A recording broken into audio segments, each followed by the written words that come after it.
I'm installing the Ural of New England Air Horn kit that I asked for and received for Christmas.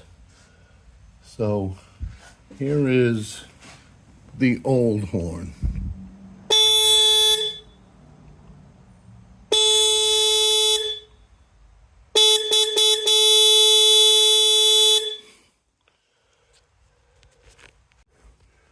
All right, here's the new horn.